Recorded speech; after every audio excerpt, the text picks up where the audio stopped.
Welcome to my review of Bayonetta and my very first review ever done on a video game in a video form. Developed by PlatinumGames and published by Sega, Bayonetta is a 3D action game directed by Hideki Kamiya that came out back in 2009 on the PlayStation 3 and Xbox 360. The PC version came out on Steam recently and I've played and recorded this entire video on the PC version.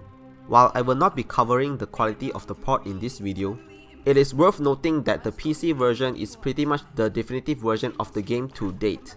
Little Stone Software is responsible for this port, and it is an overall improvement compared to any other previous version in terms of performances. Before watching this video, I strongly recommend you to play the game first as it contains spoilers throughout the game for the purpose of my review. To give you some context, I personally have played a lot of Devil May Cry 3 in my early days, finished God of War 1 and 2 only, played through Metal Gear Rising: Revengeance last year, which is a game by the same studio, and that's about all of my action hack and slash experiences I had that I can think of at this moment. I think it is important for viewers to know my previous experiences with the genre while I review a game in such length, so that viewers can judge my understanding of the game knowing I have not experienced some important titles such as the very first Devil May Cry. Also, I will not be scoring the game at the end of the video as I am not a score believer myself. For the sake of doing a review on the game, I have thoroughly played through the game until I am comfortable enough to comment on it. I have only earned a platinum trophy on every chapter in Infinite Climax mode, which is the hardest difficulty offered by the game, and have synced in around 100 hours of gameplay as of this moment. Reason why I avoided getting pure platinum instead is because I feel like it won't change my opinion of the game even if I do so. But I do have the intention to do a pure platinum run sometimes in the future. Needless to say, I am very fond with over-the-top action-heavy games like such. Bayonetta falls into this category as well. Without further ado, let's talk about the game. After creating a save file, the game tosses you into action straight away. A short cutscene shows two ladies standing on a falling piece of rubble from a building of sorts. The rubble then spins around and the characters can be seen standing firmly on the rubble, defying gravity. A bunch of angels then surround them and players were given control on one of the characters on the screen. There are several things that are done right using this sequence as the beginning of the game, which I am about to point out. First, the setting of this sequence is totally ridiculous, which reflects the tone of the game well. Looking at the characters defying gravity only heightens the insanity players are perceiving, which immediately tell players what kind of spectacles can be expected later on in the game. Secondly, players gain control on Bayonetta instead of John, indicates who they will be playing as throughout the game. The enemy of the game is also made clear, because they are hostile towards both of the characters. Players are then free to explore what the buttons on their controllers do. Mind you, this is not even the tutorial of the game. There are no indications of health points or health bar here, meaning taking damage is nothing to be worried about at this moment. John fights similarly with Bayonetta, and showing her in action alongside with the players gives an impression that she might be an important character later on in the story. And lastly, a narrator unveils some backstory to set the premise of the game, giving us entry of the story. I can imagine most players will not even find this introduction to be memorable, but there's a chance that players unconsciously absorbed more or less of the things that I pointed out just now. Intended or not, I think this sequence is not just for show. But more importantly, the action of the game is handed to the players as soon as possible, which is a good way to start off an action-focused game. The real tutorial starts only after the lengthy cutscene in the prologue, where Bayonetta fights the angels stylishly dressing as a nun. After gaining control on Bayonetta, the game then jumps into a different screen to explain some button commands, which I think is a little inconvenient. I suppose the point of a different screen here is to not punish players in the actual combat before they learn the mechanics, since every chapter ends with a rating. On top of that, the tutorial screens are presented in a 2.5D perspective, which can be potentially confusing to some new players. I don't see why it can't be done in a 3D environment like the practice mode. But a 2.5D perspective has its advantage though, being it presents a clearer view of the actions on screen. It's just a little risky on giving a wrong impression of the game. In general, the tutorial does its job. Letting players to explore after telling them the functions of the buttons is generally enough, since too much handholding can be tiring for the players. Putting players to the test right away is much more practical anyway. The story starts off by telling players that Bayonetta is seeking something called the Eyes of the World after she woke up from a long slumber under a lake. Losing her memories upon her awakening, she believes that looking for the stone will also lead to regaining her lost memories. So after obtaining some information from Enzo, she sets her path to the isolated city Regret in search of her past. Through some interviews that I've read on the internet, Kamiya himself had openly shared his view on the story of the game since he is also the writer this time around. He believes that a story in an action game should be something that motivates the player to advance in the game, which the game has achieved enough to do so. By completing the prologue, players have enough questions in mind to find answers for, such as what exactly is the eyes of the world and what is Bayonetta's past is all about. Throughout the game, the story keeps up the mystery, hinting at someone else is guiding Bayonetta to achieve a greater goal. Her memory loss and her constant doubt of the current situation stands with the player's perspective as well, since we are also clueless about her past, and the only way to find out is to advance in the game. The game advances in a chapter-to-chapter basis, and players are able to revisit any previous chapters they have completed whenever they want. A whole chapter is broken down into multiple verses that are individually ranked by players' performance in 3 categories, which are combo points, time, and damage taken. The categories work well together to assess players' performance, and without either one of them, the evaluation will not be as comprehensive as it is. For example, if there is no time limitation, players can just take whatever amount of time to rack up combo points as long as there are enemies alive. Without the combo points, damage per second is all that matters to achieve a better time, which defeats the purpose of the combat system. And if taking damage is not a factor, players will engage mindlessly for the sake of combo points. The final rank of a chapter is the collective result of each and every verse within a chapter. When enemies spawn around Bayonetta, players are locked in an arena with them, and that is basically a verse itself. Each Alfheim Portal also counts as a verse, which is what I will be talking about in a moment. While the game is linear, players are given the opportunity to explore the pre-made areas in between each verse, given if they haven't crossed the point of no return in some areas. From a gameplay point of view, it is great to have exploring and combat switching in between throughout the game.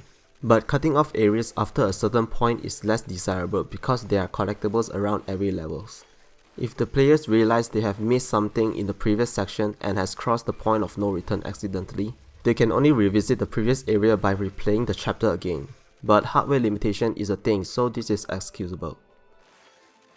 The Alfheim Portals are verses with challenges that the players can partake to earn permanent upgrades, such as the Broken Witch Hearts and the Broken Moon Pearls. These challenges usually involve objectives such as executing X amount of torture attacks, staying mid-air without landing for a period of time, enemies will only take damage from Wicked Whiff attacks, and so on, all which are combat related. Bayonetta's health turned into hit counts instead of being a bar in Alfheim, which makes these stages more demanding in terms of not making mistakes. The challenges imposed by Alfheim Portals serve as an efficient way to teach new players about the combat as well. For example, the first portal in Chapter 3 is one of those that require players to defeat the enemy within a set amount of punches and kicks. This teaches the importance of the charged attacks, where Bayonetta prolongs an attack by holding the attack button after pressing them. Maximizing each and individual attacks by charging them is the key in order to beat this portal, and upon completing the challenge, players will clearly understand the usage of charged attacks by realizing the damage differences of these attacks compared to the normal ones. Weapons later on in the game can also make these Alfheim challenges a lot easier if you utilize them well. For example, using Durgar's and Kilgore's high damage charges in the limited punch and kick challenges can save your attack counts. And using Kushandra's grappling attack on the airborne challenge not only make it easier, but teaches you the potential of the weapon itself too. The negative of these portals, however, is how they are placed in the game. Instead of having dedicated location for them, most of the portals are placed in locations that require backtracking in order to find them. It is an action-heavy game, and breaking the flow, forcing the players to turn back in order to discover them is just tedious. Perhaps they wanted to include more portals than they initially thought after the maps have been made, so by slotting them in without changing the map, results to their clumsy placement. The last portal in the epilogue is especially annoying to discover. In order to trigger the last portal, players have to do as follows. After John rides her bike up to the Goddess Tower, players have to run towards near where the next cutscene triggers just to run all the way back in order for the portal to appear. The only way players can be certain where this portal was placed is after they completed the epilogue and notice one verse is missing at the scoring page. Even playing the chapter again while trying to find the portal, the trigger point near the next cutscene does not make sense at all. The better way to hide this portal is to just locate it at the other half of the platform where Jan has landed, hiding it away from the player's vision. Or by making another mini route in between the statue, not making players to detour like this. It is not a clever way to hide a secret at all, and this very last portal is also the last nail in the coffin of the problem of how these portals were placed. I hope you understand where my point came from by now. That aside, I would like to say it is clever to have the last Alfheim portal to be completed by Jan, because it serves as a hint that Jan is a playable character.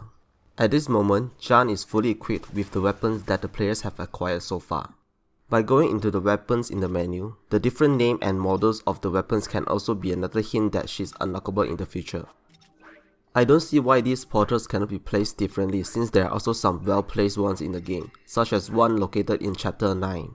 After the first encounter with kinship, their bodies will become platforms, and if players jump on them, a portal is visible in sight, floating on a ring further from the ship.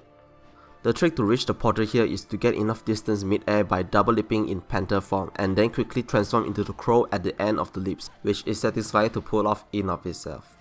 Anyway, the locations of these portals can definitely be placed better throughout the game.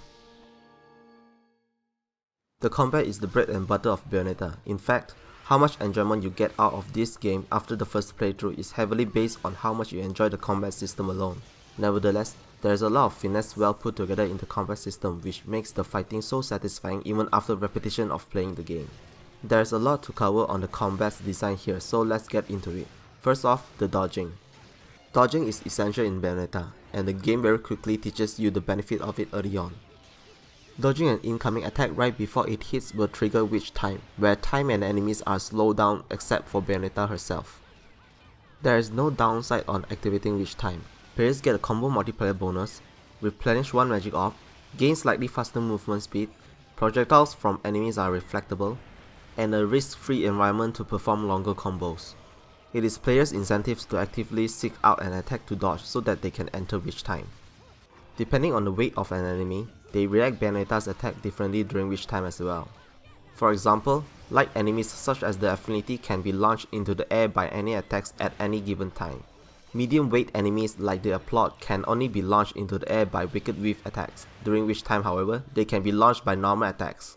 There are also different benefits on different enemy type during Witch Time, and I highly recommend you to check out Saurian's Witch Time video to find out more. I'll put the link in the description below.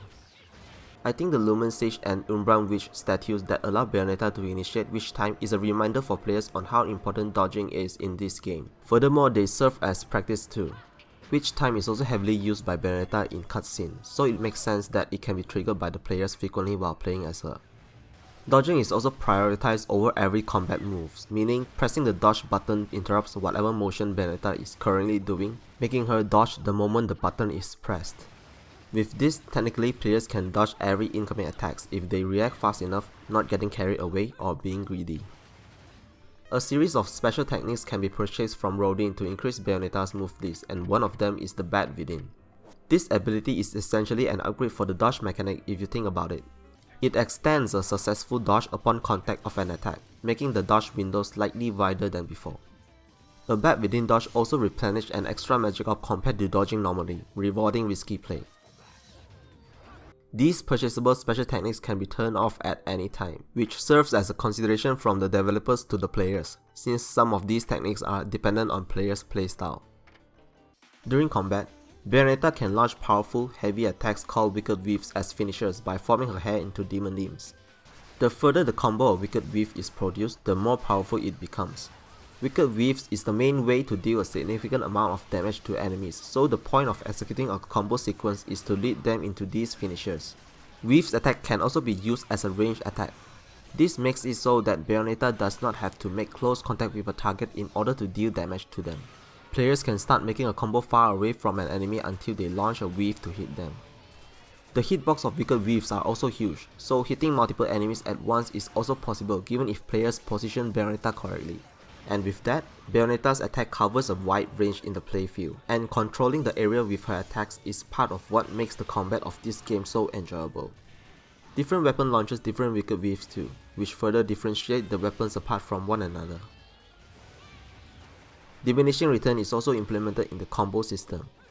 Overusage of the same attack type will heavily decrease points gained, so this naturally encourages players to use attacks interchangeably, which is crucial if players want to get a better rank on the combo category. Bayonetta can also execute torture attacks by spending 1 full meter of magic, which deals a ton of damage on a single target. Since players have to store enough magic to use them, it is a decision for them to decide which enemies they want to torture in order to get rid of them quickly. For instance, while facing Grace and Glory, players might want to kill off one of them as soon as possible because of their aggressive nature. Additionally, angels that are killed by torture attacks will drop health recoveries and their weapons behind, further adding options on the decision making. When a torture attack is executed, a particular control input will appear, requiring players to tap rapidly in order to maximize the damage output. The combo points of the attack, however, will keep increasing if the button is tapped continuously despite the circle has been maxed out. In fact, whenever a similar input prompt appears in the game, players can keep mashing the buttons even after the meter has been filled to get more bonus points.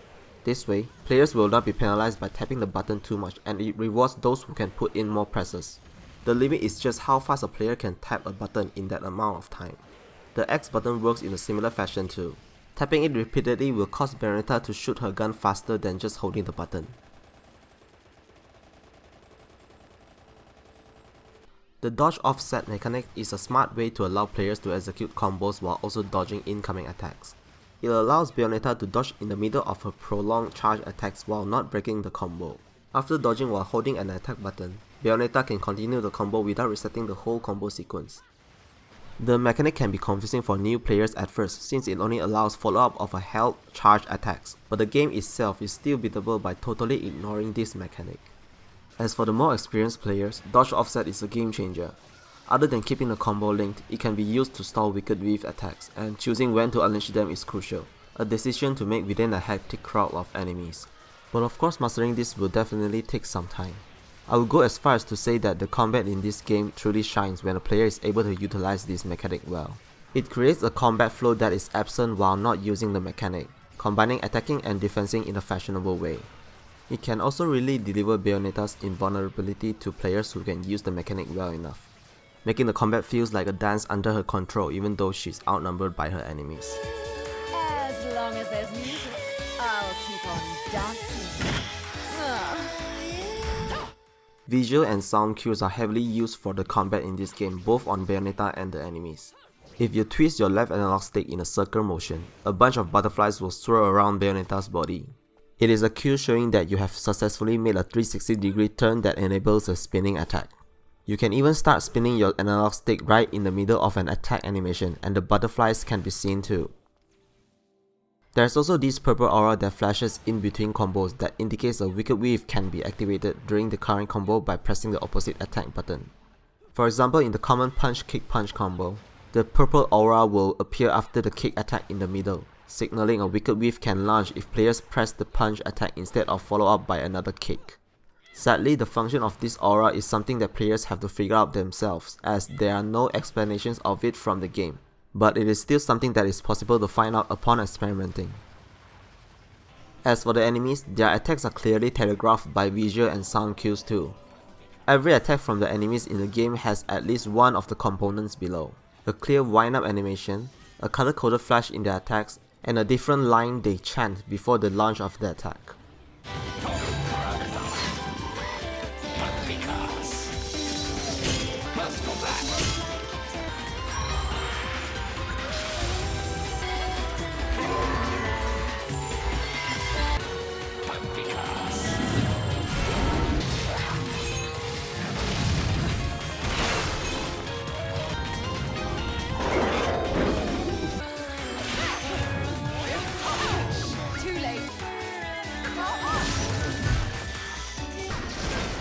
I think some of the attacks in the game can be set a little loose for the players though, such as the Inspire's Bite attack and Ado's Thrust attack, but overall, every attacks are fair and readable. To ensure fairness of the game, these components cannot be neglected. To punish players a little further than just losing health, getting hit will heavily deplete magic as well, so there's always a risk for stalling the magic meter. The entire moveset of each combination of weapons can be found in the technique book in the menu. It is a great inclusion for those who are looking to master the pair of weapons they are equipped, but I wish they would highlight the exclusive moves out of each weapon, such as the Kilgore's Punch Punch Blank Punch move. The technique book even tells which wicked weaves are stronger or weaker, so the information written here can be useful to those who have run through it even briefly. Pressing the select button in the loading screen will allow players to enter practice mode with the list of combos shown beside the screen, but without any enemies spawning in the empty space, players get less productivity out from their practices. I would like to also stress that most of the air combos cannot be performed in this room since there's no enemies to juggle in the air. Longer air combos will not stall Bayonetta mid-air long enough to finish the sequence, no matter how high she jumped. This confuses me a little because there's actually another better way to practice combos in the game. Before buying a special technique, players get to preview and try out the ability by going into a similar space like the practice room. However, we actually get to hit an enemy in this room. Other than that, a sound prompt can be heard if the ability has been pulled off successfully. I would imagine if we get these features in the practice room, it can be a much more enjoyable place to learn the combos. A practice room should be comfortable and let you pull off every combo in the game, but this one does not accomplish these criteria enough. Eventually, the best way to practice is to just play the game. The number beside each combo tells you how many times the combo has been used so far in the game, and it is also a very good way to tell which combos you favor the most. After a certain amount of playtime in my first playthrough, I found myself not using much of the air combos at all. To realize that I'm not fully utilizing every move took a particular frustration in me, and it encouraged me to use them more whenever possible. For an action game that features a lot of combos, it is very easy for some players to favor some combos over the others due to muscle memory, so I'm glad they have the numbers shown this way. Parries can be performed if Bayonetta equips the Moon of Mahakala accessories. Instead of a button press used in dodging, parrying requires players to push the left analog stick towards the direction of an incoming attack. Similar to Bat Within, if a parry is done upon contact of an attack, Bayonetta will initiate a counter attack on top of a parry. Doing so will also trigger Witch Time even on enemies that are immune to the dodging Witch Time, such as the Gracious and Glorious. Compared to dodging, parrying will not grant Bayonetta invincible frames, so it is definitely riskier to pull off, but the Witch Time initiated by it lasts longer, tallying with risk and reward. Every combat related elements that were mentioned all tied together in order to make the combat so enjoyable and fun to learn. The fairness are achieved by design, reward and punish are balanced, and there are enough information to support the players as well. The developers have clearly spent a lot of time polishing the combat alone in order for it to still be gratifying even after hours and hours of fighting, which is what a game that heavily focuses on combat like this needs most. Combat that players strive to become better and better. Before this video becomes solely dissecting the combat system alone, let's move on to something else. Upon completing a chapter, players will enter a shooting gallery minigame called Angel Attack, where Bayonetta shoots some arcade bullets she collected throughout the chapter at some angels. The points you earn from shooting the angels can be traded into some candies and items, or you can convert them into halos, the in-game currency. Speaking of currency, there's only one type of currency in the game.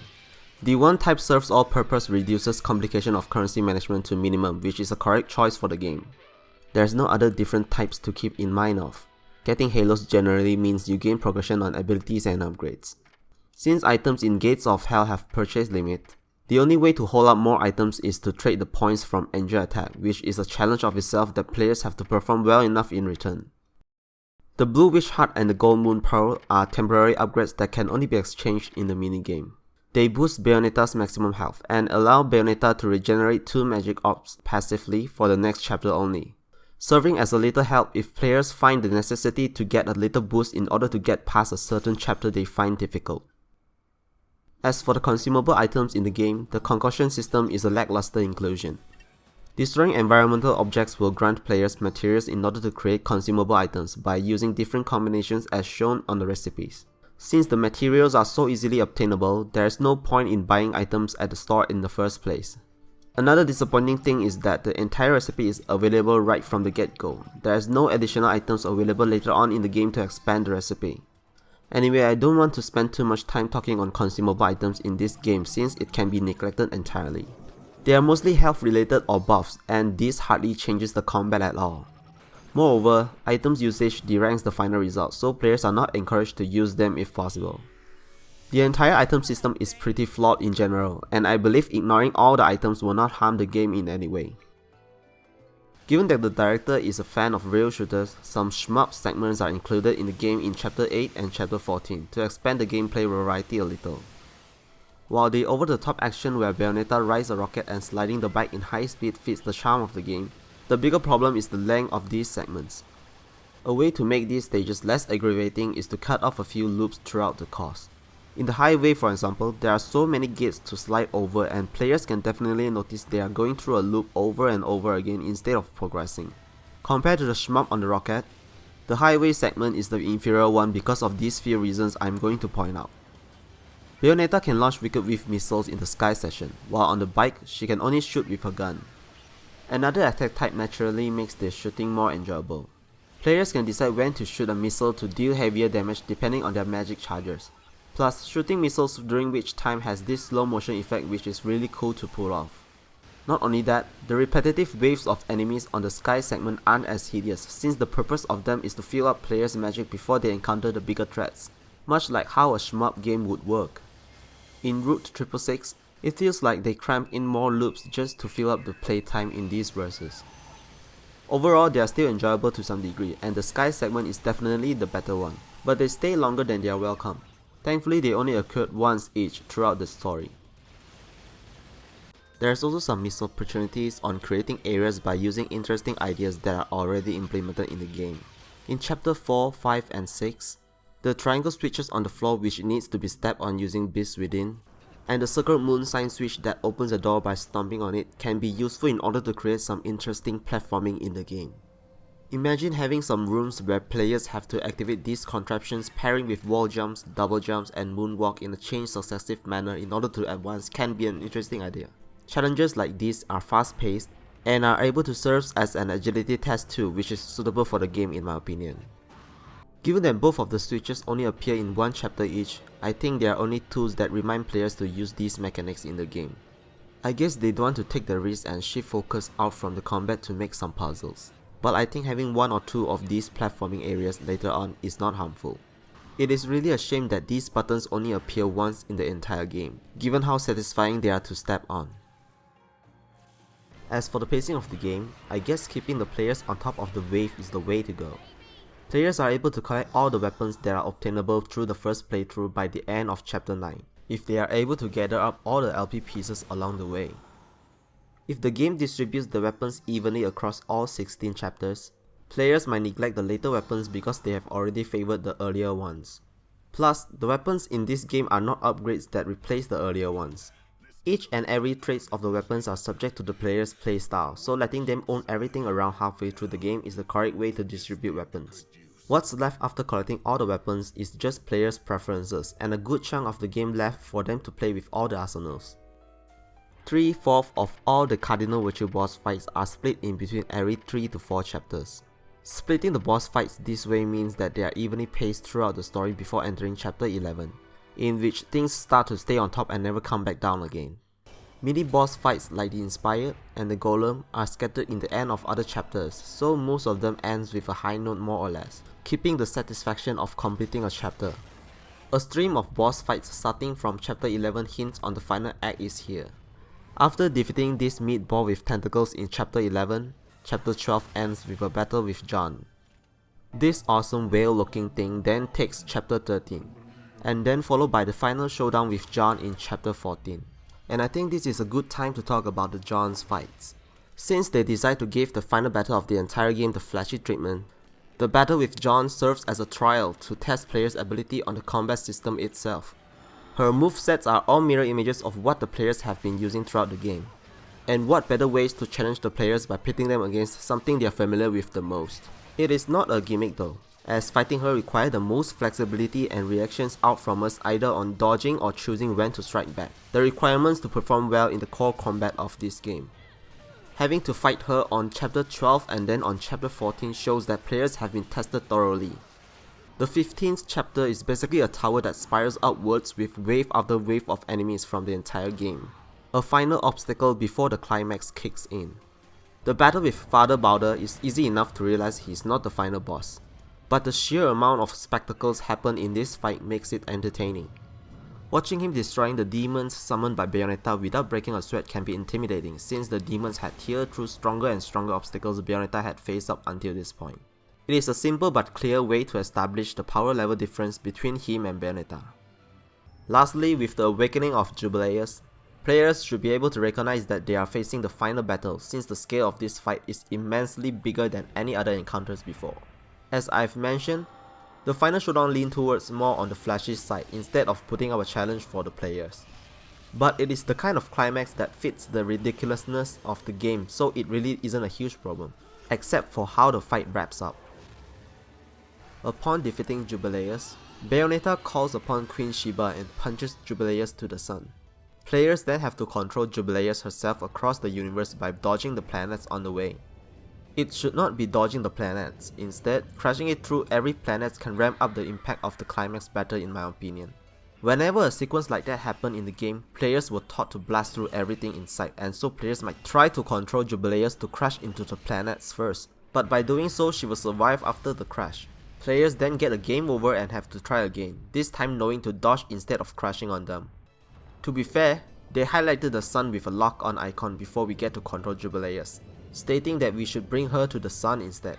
I think the reason why it is dodging instead of crashing is because the developers thought having a low state is necessary at this moment, or they wanted to maintain the balance of the world by not destroying existing planets. After all, the game takes place in what seems like our world. Getting a game over screen at the very peak of the game's climax can be a mood killer, and I don't think making players to lose at this moment is necessary since we have conquered the final challenge fair and square.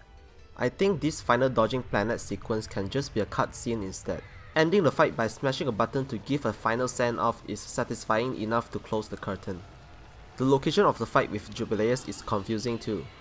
If we believe we have punched Jubileus across the solar system, in which we even crossed past Earth itself, the rocket that sent the statue up from Earth to space must have travelled in an unbelievable speed during the short amount of time. Furthermore, after the fight, Bayonetta lands back on the statue, which happens to be crashing towards Earth from the stratosphere. The event complicated the location of where the fight had happened. Anyway, this is not a huge problem at all to begin with, since the function of the climax is supposed to amp up the scale of the final battle, and I'm sure most players wouldn't notice it at their first time beating the final boss. Unbelievable. The difficulty select at the beginning of the game is something worthy of mention. New players will probably pick the normal level to begin and expect to experience the game in the intended way. As for very easy and easy, which comes with an automatic mode, there are gateways for players who found the game too difficult for them to handle. Players who are unfamiliar with the genre but still want a joyride from the game can resort to the automatic mode, in which Bayonetta will handle most of the combat herself and only require some button smashing from the players to get through the entire game. A nice way to increase accessibility of the game if you ask me.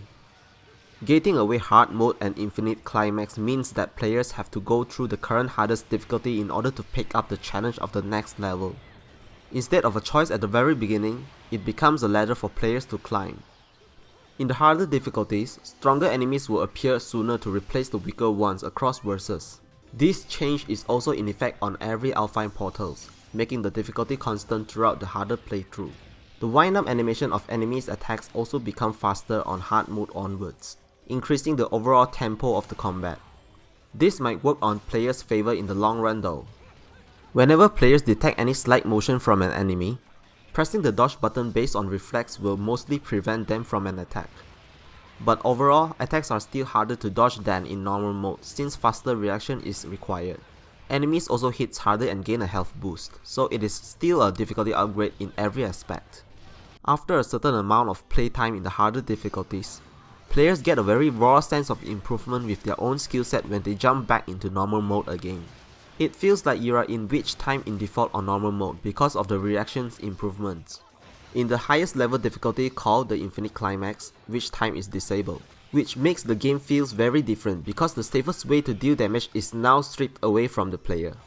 Dodge offset is now a factor in this level of difficulty, which makes me think unlocking the weapon Basilian after beating hard mode is not a coincidence at all. Basilian is a gun type weapon that has the same basic moveset and unique traits with the default gun, Scarborough Fair.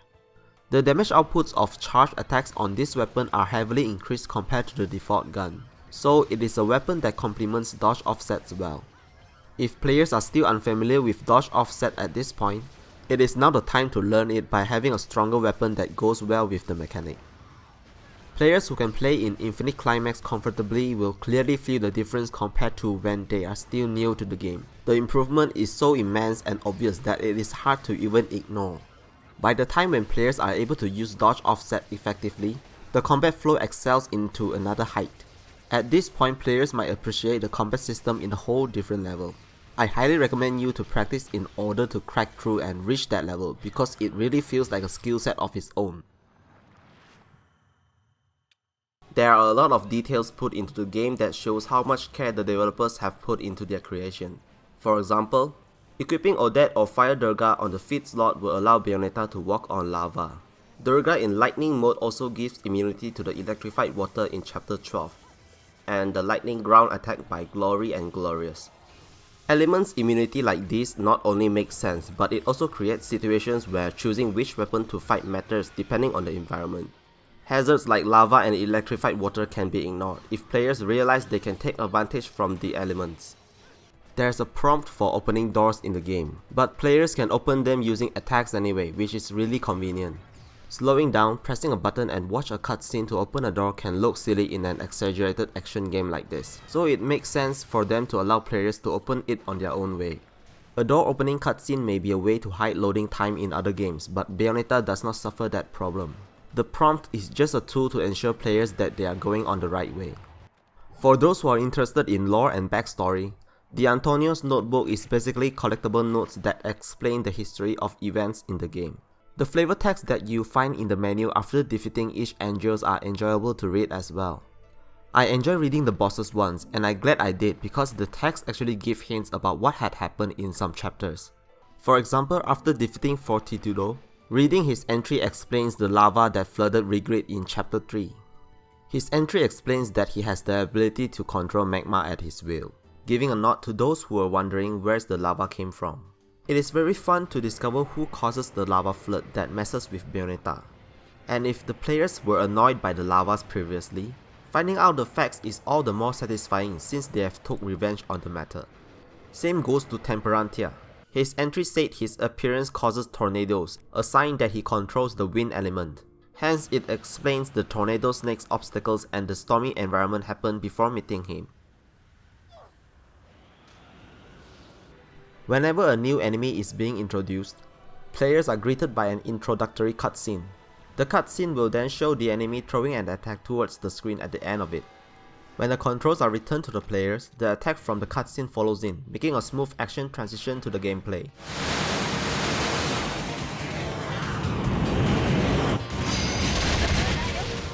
However, I don't think this is fully a good idea, as it may frustrate some players a little bit. These cutscenes are skippable, but the incoming attacks still play straight after pressing the skip button. Since the game is meant to be replayed several times, most players will probably decide to skip the scenes after the first playthrough, but by doing so they will be caught off guard, getting hit right away when they jump into the action. As a game that has a ranking system in every verse, one that is based on how much damage is taken, this can be frustrating for those who are replaying the game in order to get better trophies. I think players should at least have 1 full second to react upon these attacks from the cutscene, starting right when they gain control on Bayonetta. They could also make these cutscenes unskippable just like how they do for the scenes that has quick time events in it. Thankfully, most enemies have an attack follow-up in their cutscenes, so at least the consistency is able to prepare new players given if they have figured it out. And as for the experienced players, dodging these attacks wouldn't be a problem since they have gone through it several times already. I am also aware that this is featured in Kamiya's previous game Devil May Cry, and I understand the intention of the visual transition from cutscene into gameplay is to make the game more immersive, but I guess this is something that can't please every player.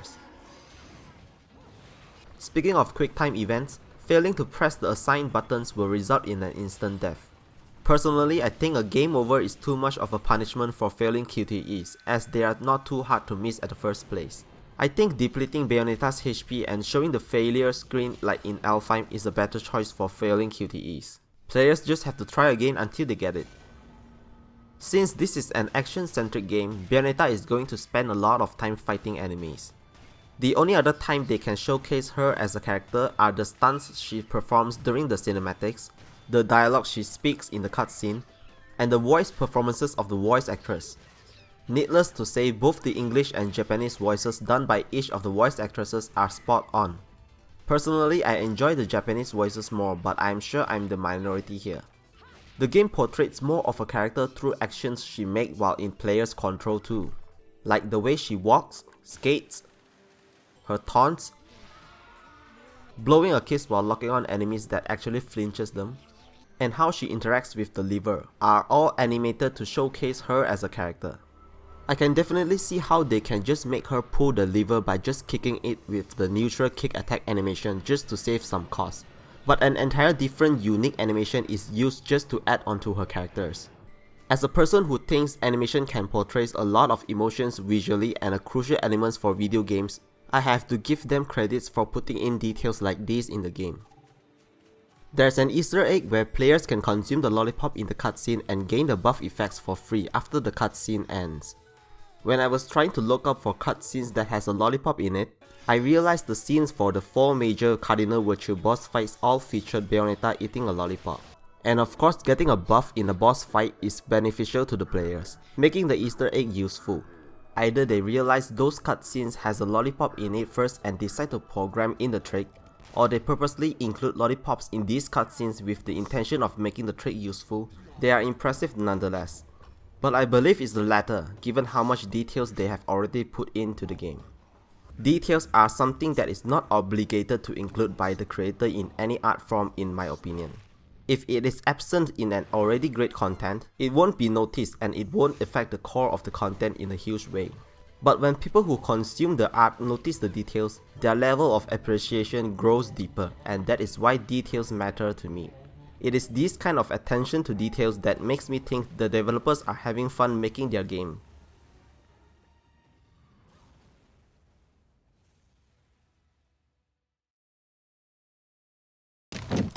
Let's dance, boys!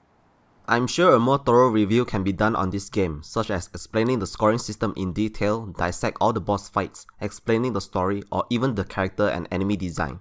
But what I've mentioned in this video are stuffs that I'm comfortable to talk about right now.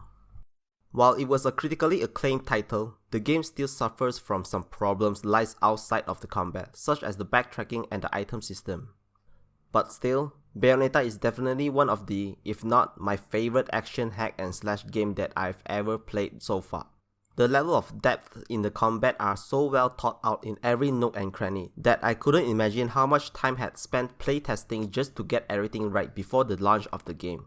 There are a lot of layers a player can reach by playing the game, and you don't necessarily need to reach them to beat the game entirely.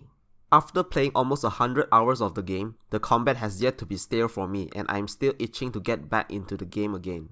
There are also enough reasons to replay the game, either to get better at the combat or to unlock playable characters and weapons.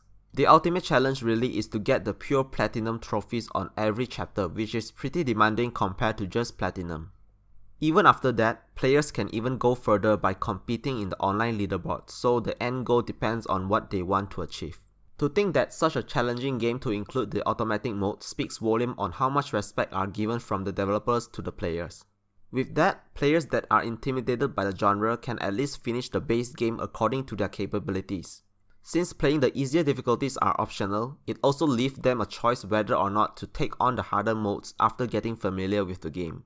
Lowering the skill floor while keeping the skill ceiling high up is a good way to increase accessibility of a game, and of course, each ends are not contradicting each other in Bayonetta's case. After all, a video game is a product, and the owner has the right on choosing which way they want to enjoy the content themselves. Since the first game had done so well in the combat, I'm looking forward to see what the sequel has brought on top of this already stellar standard action game. Although the chances for me to experience the sequel is thin, that doesn't make me less excited for it, which is a really good feeling to have upon completing a game.